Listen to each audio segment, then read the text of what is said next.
आपने कई बार लोगों को कहते हुए सुना होगा कि आखिर कल किसने देखा है। ये बात सच है कि भविष्य के बारे में सही तौर पर अनुमान लगाना बहुत मुश्किल है। कोई नहीं बता सकता कि अब दुनिया भर में किस तरह के बदलाव आने वाले हैं। और बीते इस लॉकडाउन ने हमें यही एहसास कराया है कि जिंदगी इतनी अनप्रेडिक्टेबल है कि यहाँ कुछ भी होना मुमकिन है। जहाँ ये बात सही है, वहाँ ये भी सच है कि आज के वक्त में हो रही प्रोग्रेस, डेटा और बड़ी बड़ी कंपनीज के प्लान्स को स्टडी करके आप भविष्य के बारे में एक सटीक अनुमान तो लगा ही सकते हैं। और आज हम इसी कोशिश में इस वीडियो में बताने वाले हैं वो घटनाएं जो आप 2070 से पहले होती हुई देखेंगे। तो अगर आप भी जानना चाहते हैं तो बने रहिए वीडियो के अंत तक हमारे साथ। इंडिया इन स्पेस, इसरो की कामयाबियों पर हम सभी को आज बहुत नाज है। फिर चाहे वो 104 सैटेलाइट्स को एक सिंगल रॉकेट में भेजकर दुनिया में एक नया कीर्तिमान स्थापित करना हो, या फिर पहली बार में मंगल पर लैंडिंग करना। इसरो ने कम बजट के साथ ये सभी उपलब्धियां हासिल करके दिखाई।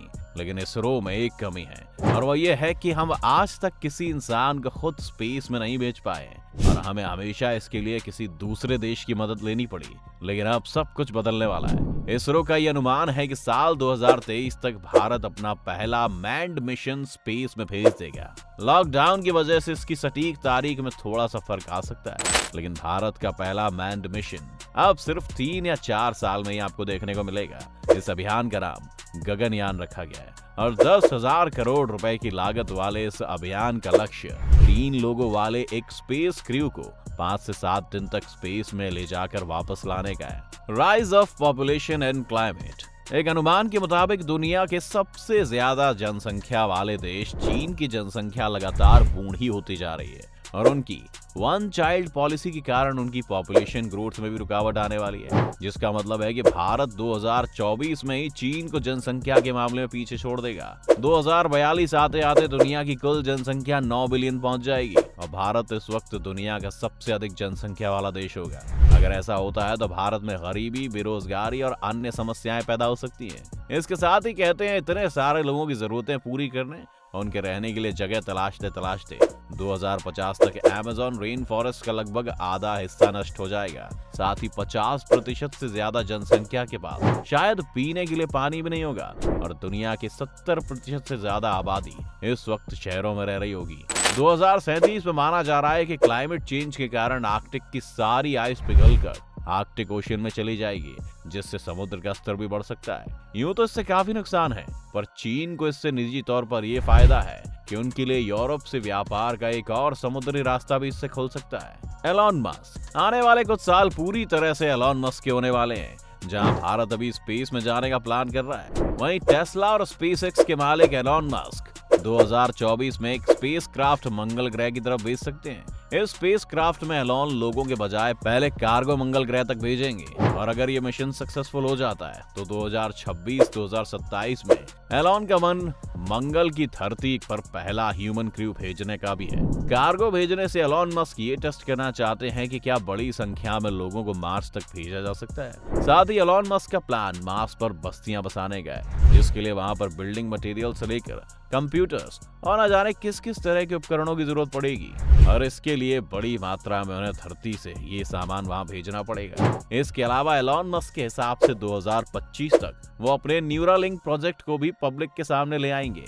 न्यूरालिंक वो प्रोजेक्ट है दोस्तों जिसमें एक इंसान के सर में ड्रिल करके उसके ब्रेन में एक चिप फिट की जाएगी जो ब्रेन की ही इलेक्ट्रिसिटी से चलेगी। इस चिप का मकसद मानसिक रोगों से बीमार लोगों के दिमाग में बंद पड़ गए हिस्सों को फिर से एक्टिव करना होगा, जिससे पैरालिसिस से लेकर कई अन्य समस्याओं से जूझ रहे लोग ठीक हो पाएंगे। एलॉन का मानना है कि 2040 तक आते आते तो ये चिप्स इस तरह से काम करने लग जाएंगी कि 2 इंसान जिनके दिमाग में चिप इंसर्टेड है उन्हें आपस में बात करने के लिए बोलने की भी जरूरत नहीं पड़ेगी और वो सिर्फ इस चिप की मदद से एक दूसरे से इंटरेक्ट कर पाएंगे।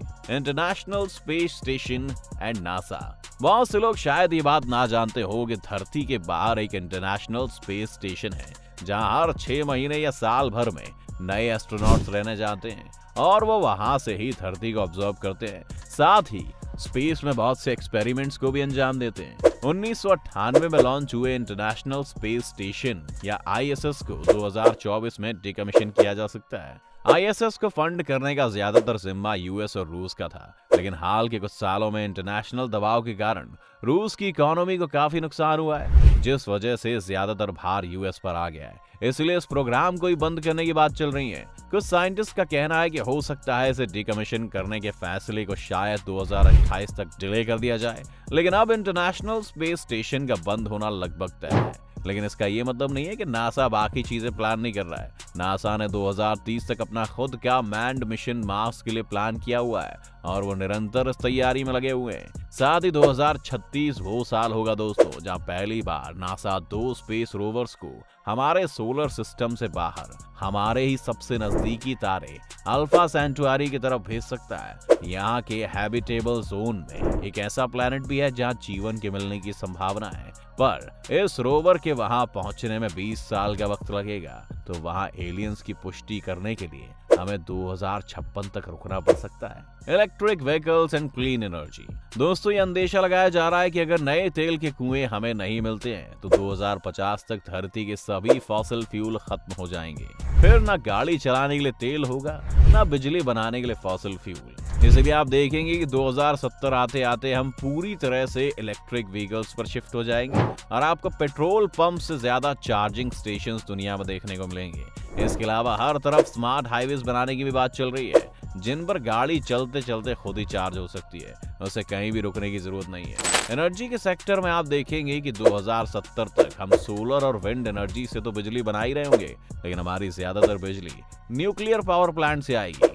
चीन जो अभी आर्टिफिशियल सन अपने यहाँ बना रहा है, अगर वो प्रोजेक्ट सक्सेसफुल हो जाता है तो आपको क्लीन न्यूक्लियर एनर्जी मिलेगी, जिससे कोई रेडियो एक्टिव रेडिएशन नहीं निकलेगा और ज्यादातर देश इसी तरीके से बिजली बनाना शुरू कर देंगे। Technological singularity.